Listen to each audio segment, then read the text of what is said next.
Assalamualaikum friends, welcome back to Yummy Farm. இன்னைக்கு நம்மளோட சேனல்ல பேக்கிங் சீரீஸோட எபிசோட் 3 தான் நம்ம பார்க்க போகிறோம். இது ஒரு வேலண்டைன் ஸ்பெஷல் கேக் ரெசிபி. கண்டிப்பாக நீங்களும் ட்ரை பண்ணி பார்த்து உங்கள் லவ்டு ஒன்ஸை நீங்கள் இம்ப்ரெஸ் பண்ணலாம். இப்போது இந்த கேக் ரெசிபி எப்படி பண்ணலான்னு பார்த்துடலாம். அதுக்கு நம்ம ட்ரை இன்க்ரீடியன்ட்ஸ் ரெடி பண்ணிடலாம். ஒரு மிக்சிங் பவுலில் நான் ஒரு ஜல்லி வச்சுட்டு 1 கப் அளவுக்கு மைதா, 1 teaspoon baking powder, 1/2 teaspoon baking soda, இப்போ இது ரெண்டுத்தையும் சேர்த்துட்டு நல்லா நம்ம இதை ஜலிச்சு எடுத்துக்கலாம். ஜலிக்கும் போது இந்த மாதிரி கப்பிகள் இருந்தால் அதையும் இந்த மாதிரி நீங்கள் மிக்ஸ் பண்ணி ஜலிச்சுக்கோங்க. ஜலிச்சு வச்ச ட்ரை இன்க்ரீடியன்ட்ஸை ஒரு விஸ்கை வச்சு நம்ம மிக்ஸ் பண்ணி எடுத்துக்கலாம். இந்த மாதிரி நல்லா மிக்ஸ் பண்ணதுக்கப்புறமா நம்ம இப்போ கேக் பேட்டர் பண்ணுறதுக்கு போயிடலாம். அதுக்கு ஒரு மிக்சிங் பவுலில் நான் 3 முட்டை எடுத்திருக்கேன். இந்த கேக் ப்ரிப்ரேஷன் பார்த்திங்கன்னா கிட்டத்தட்ட 1 kg அளவுக்கான ஒரு கேக் ரெசிபி தான் இது. இப்போது நான் இதை 3 முட்டையை நல்லா நான் பீட்டர் வச்சு பீட் பண்ணிவிட்டு நான் கலர் பொடி நான் இதில் சேர்த்துருக்கேன். ஃபுட் கலர் நம்ம சேர்த்துட்டு நல்லா இதை நம்ம பீட் பண்ணி எடுத்துக்கலாம். நீங்கள் ரெட் ஃபுட் கலர் இல்லை ஆரஞ்சு ஃபுட் கலர் நீங்கள் சேர்த்துக்கலாம். அதுக்கப்புறமா நான் இதில் 1 கப் அளவுக்கு பவுடர் பண்ண சுகரை கொஞ்சம் கொஞ்சமாக சேர்த்து பீட் பண்ணிவிட்டு 1/4 கப் ஆயிலையும் கொஞ்சம் கொஞ்சமாக சேர்த்து நல்லா ஒரு 5 நிமிஷத்துக்கு பீட் பண்ணி எடுத்துக்கலாம். நல்லா பீட் பண்ணதுக்கப்புறமா நம்ம பண்ணி வச்சுருந்த ட்ரை இன்க்ரீடியன்ட்ஸை கொஞ்சம் கொஞ்சமாக சேர்த்து அது கூடவே பால் ஒரு 1/4 கப் அளவுக்கு கொஞ்சம் கொஞ்சமாக சேர்த்து நல்லா மிக்ஸ் பண்ணி எடுத்துக்கோங்க.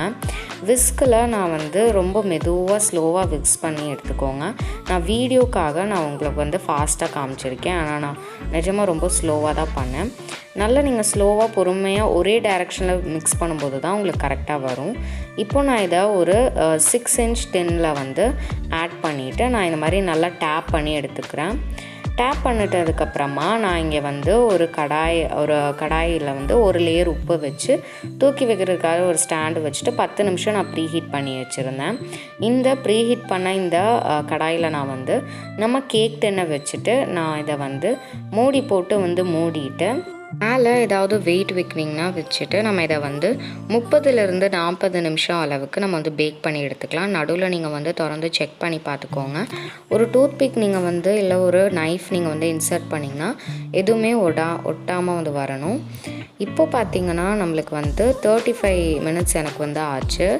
நல்ல கேக் செம்ம ஸ்பஞ்சியாக வந்திருக்கு. இப்போ நம்ம இதை ஒரு நைஃபை இந்த மாதிரி நம்ம கார்னர்ஸில் இது பண்ணி எடுத்துக்கலாம். அப்போ நம்மளுக்கு கேக் டின்னை கவுத்தும் போது நம்மளுக்கு ரொம்பவுமே க்ளீனாக வரும். இப்போ பாருங்கள், நம்ம இந்த மாதிரி கவுத்திட்டு ஒரு 2 டேப் இந்த மாதிரி டேப் பண்ணிவிட்டு நம்ம எடுத்தோன்னா ஈஸியாகவே கேக் வெளியில் வந்துருச்சு. நம்ம பேக்கிங் ஷீட் நம்ம இந்த மாதிரி வச்சுருந்ததுனால கேக் எதுவுமே பாத்திரத்தில் ஒட்டாமல் க்ளீனாக வந்திருக்கு. செம்ம ஸ்பாஞ்சியாகவும் இருக்குது. நீங்களே பார்க்கலாம் இது எவ்வளோ ரொம்ப ஸ்பஞ்சியாக இருக்குதுன்னு பாருங்கள். நான் அமுத்தி காமிக்கிறேன். செம்ம சாஃப்டாக இருக்குது. இந்த மாதிரி நல்ல சாஃப்டான கேக்கை நம்ம வீட்டிலையே செய்யலாம். கண்டிப்பாக நீங்களும் ட்ரை பண்ணி பாருங்கள். இப்போ நான் இந்த கேக்கை 3 லேயராக இந்த மாதிரி கட் பண்ணிக்கிறேன். எப்படி கேக்கை பர்ஃபெக்டான லேயராக கட் பண்ணோம் அப்படிங்கிறதுக்கான வீடியோ நம்ம சேனலில் வந்துகிட்டே இருக்குது. அதையும் நீங்கள் மிஸ் பண்ணாமல் பார்க்கணுன்னா நம்ம சேனலை சப்ஸ்கிரைப் பண்ணி வச்சுக்கோங்க. இப்போ நாம் கேக்கு க்ரீம் எல்லாம் டெக்கரேஷன் பண்ணணும். அதுக்கு நான் என்னோடய ஃபர்ஸ்ட் லேயர் கேக்கை கீழே லைட்டாக போர்டெலாம் நான் க்ரீம் அப்ளை பண்ணியிருக்கேன். அப்போ தான் நம்ம கேக்கு நல்லா ஸ்டெடியாக நிற்கும். நம்ம இந்த கேக் லேயரை பால் வச்சு நான் இதை இந்த மாதிரி சோக் பண்ணிக்கிறேன். எப்போவுமே நம்ம கேக்கு சுகர் சிரப் தான் நம்ம பண்ணுவோம். ஆனால் இந்த மாதிரி காய்ச்சி ஆற வச்ச பாலை நீங்கள் சுகர் சிரப்புக்கு பதிலாக நீங்கள் இது யூஸ் பண்ணும்போது ரொம்பவுமே நல்ல டேஸ்ட் நீங்கள் டிஃப்ரென்ஸ் பார்க்கலாம். நல்லா ரிச் அண்ட் மாய்ஸ்டாக இருக்கும். இப்போது நம்ம ஒவ்வொரு லேயருக்கு நடுவுலையும் இந்த மாதிரி பால் நம்ம ஆட் பண்ணிவிட்டு க்ரீம் ஒவ்வொரு லேயர்லேயும் வச்சுட்டு நம்ம இதை டோட்டலாக ஒரு ரஃப்பான நம்ம க்ரீம் அப்ளை பண்ணி எடுத்துக்கலாம்.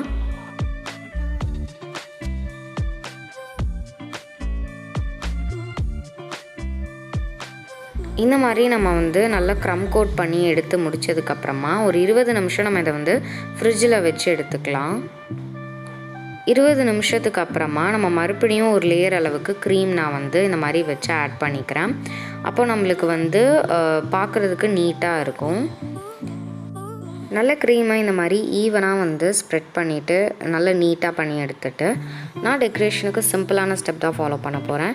நான் கேக்கை 4 லேயராக கட் பண்ணேன். அதில் வந்து 3 லேயர்ஸை வந்து கேக்கில் இந்த மாதிரி க்ரீம் அப்ளை பண்ணிவிட்டு ஒரு லேயரில் வந்து இந்த மாதிரி பாதியை வந்து நான் இந்த மாதிரி மிக்ஸி ஜாரில் போட்டு க்ரம்ஸ் மாதிரி பண்ணிவிட்டு மீதி பாதை வந்து நான் வந்து ஒரு சர்க்கிள் ஷேப்பில் கேக் டெக்கரேஷனுக்காக எடுத்திருக்கேன். இப்போது நம்ம இந்த க்ரம்ஸ் மாதிரி பண்ண இதை வந்து ஒரு கேக் ஸ்க்ராப்பரோ இல்லை கார்ட்போர்டோ வச்சு நம்ம கேக் முழுவதும் இந்த மாதிரி நம்ம வந்து பண்ணிட்டு வந்தோம்னா நம்மளுக்கு சிம்பிள் அண்ட் நீட்டான ஒரு டெக்கரேஷன் வந்து கிடைக்கும். பாருங்கள், பார்க்குறதுக்கு நீட்டாகவும் இருக்குது, சிம்பிளாகவும் இருக்குது. இப்போது நம்ம வந்து மீதியாக இருக்கிற அதே லேயரில் மீதி இருந்த கேக்கை நான் வந்து சர்க்கிள் ஷேப்புன்னு பண்ணியிருந்தேன்னு சொன்னேன் இல்லையா, அந்த சர்க்கிள் ஷேப்ஸை நீங்கள் மேலே வச்சிடலாம். இல்லை உங்கள்கிட்ட ஹார்ட் ஷேப்டு குக்கி கட்டர் இருந்துச்சுன்னா அதில் கூட நீங்கள் பண்ணிவிட்டு மேலே நீங்கள் வந்து வச்சிங்கன்னா பார்க்குறதுக்கும் இன்னும் ரொம்ப அழகாக இருக்கும். நான் சிம்பிளாக சர்க்கிள் ஷேப்ஸில் பண்ணி எடுத்துக்கிறேன்.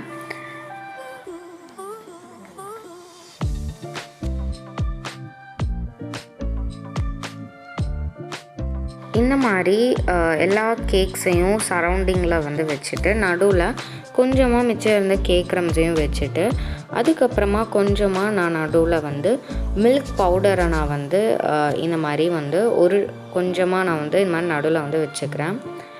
அப்போது பார்க்குறதுக்கும் அழகாக இருக்கும், டேஸ்ட்லேயும் ரொம்ப நல்லாயிருக்கும்.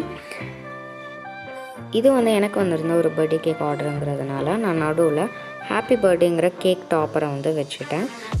இவங்களுக்கு வேலண்டைன் டே அன்னைக்கு பர்த்டே அப்படிங்கிறதுனால நான் இந்த கேக்கை வந்து ஹாப்பி பர்த்டேங்கிற கேக் டாப்பரை வச்சு கொடுத்துருந்தேன். இப்போ இந்த கேக் வந்து டெலிவரிக்கு ரெடியாக இருக்குது. கண்டிப்பாக நீங்களும் இந்த கேக் ரெசிபி இதே மெஷர்மெண்ட்ஸில் ட்ரை பண்ணி பாருங்கள். ட்ரை பண்ணிவிட்டு உங்களோட ஃபீட்பேக்கை கீழே கமெண்ட் பாக்ஸில் எனக்கு ஷேர் பண்ண மறந்துடாதீங்க. அண்ட் நம்ம சேனலை இன்னும் நீங்கள் சப்ஸ்கிரைப் பண்ணலன்னா சப்ஸ்கிரைப் பண்ணிவிட்டு பக்கத்தில் இருக்க பெல் பட்டனையும் அமைக்கிட்டு ஆளுங்கிற ஆப்ஷனையும் செலக்ட் பண்ணிக்கோங்க. எல்லா புகழும் இறைவனுக்கே.